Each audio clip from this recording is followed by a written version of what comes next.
Imagine spending 6 months and 50,000 US dollars building a mobile banking app, only to find out on launch day that customers hate the login process.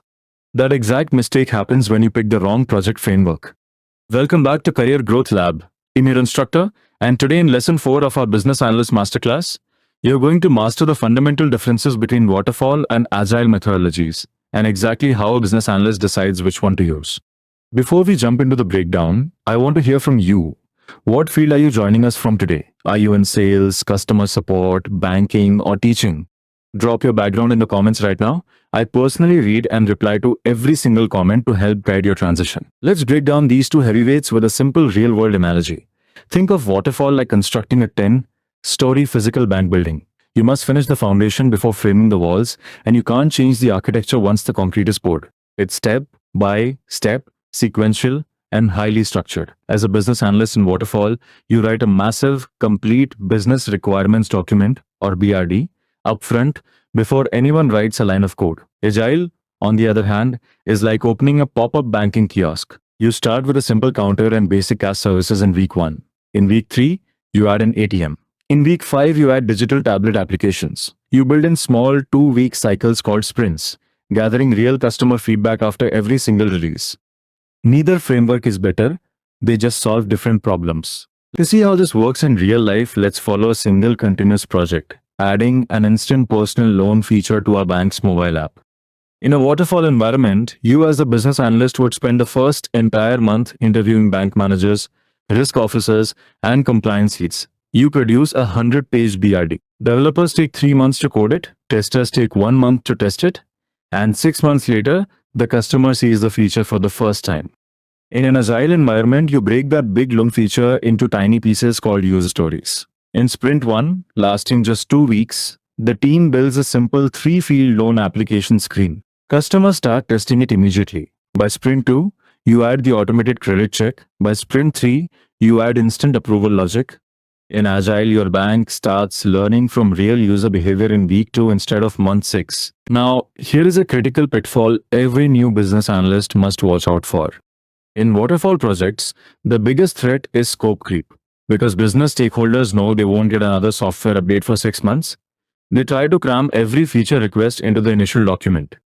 If the bank manager asks to add biometric fingerprint verification in month 4, it causes massive delays and budget overruns because the blueprint was already locked.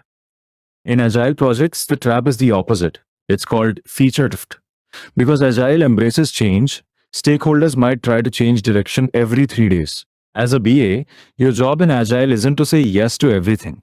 It's to maintain a clean, prioritized list of work called the product backlog, ensuring the team stays focused on high-value business goals. Let's look at how you, as a business analyst, translate business problems into technical artifacts in both frameworks. Listen to what the bank manager tells you. Our loan approval takes too long. Customers abandon the app because uploading 5 documents is painful. If you are working in Waterfall, you translate this operational problem into a formal BRD requirement, Section 4.2. The system shall integrate with external verification databases to validate user credentials within 48 hours. If you're working in Agile, you translate this exact same requirement into a user story card. As a loan applicant, I want to auto-fetch my verification documents using my ID number so that I can submit my application in under 2 minutes. Notice the difference? Waterfall focuses on system specifications. Agile focuses on user value and goals. As a non-IT BA, your domain knowledge from sales, support, or banking makes you naturally great at capturing this human perspective. Which tools will you actually use on the job as a business analyst? Whether you work in Waterfall or Agile, you don't need programming software like Python or Java. Instead, you'll use visual, collaborative tools. For process mapping, tools like Microsoft Visio or Lucidchart help you draw step-by-step flowcharts showing how data moves through the bank. In Agile environments, Atlassian Jira is the global industry standard. You'll use Jira to organize user stories, track sprint progress, and assign tasks to developers. For documentation and team collaboration, you'll use Confluence and Miro. Mastering these functional tools takes only a few hours of practice, and they are completely visual, zero coding required. Now let's talk about getting you hired. How do you frame Waterfall and Agile experience on your resume if you're coming from a non-IT background? Never write generic statements like worked with IT team. Instead, highlight the functional BA deliverables you produced. If your background involves structured, process-heavy environments like operations, banking, or logistics, frame it using waterfall terminology, elicited business requirements from key stakeholders, and authored structured process documentation. If your experience involves fast-paced environments like sales, customer success, or marketing, frame it using agile terminology. Prioritized feature backlogs based on customer feedback and frustrated business needs into actionable user stories. In job interviews, emphasize that your non-IT background gives you a massive advantage. You understand how real business operations run, making you a far better bridge between business users and technical teams. Let's summarize everything with a simple decision matrix you can refer back to whenever you start a new project. Choose waterfall when requirements are strictly regulated, clear, and unchangeable upfront, like compliance reporting or core banking ledger migrations, where mistakes are extremely costly.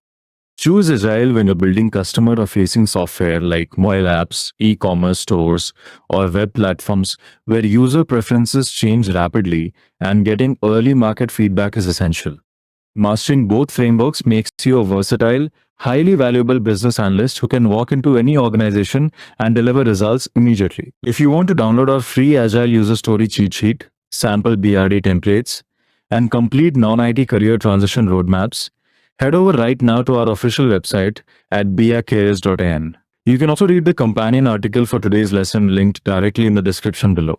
If you found today's lesson helpful, please hit that like button, subscribe to Career Growth Lab, and click the notification bell so you don't miss lesson 5, where we will practice writing real-world user stories step by step.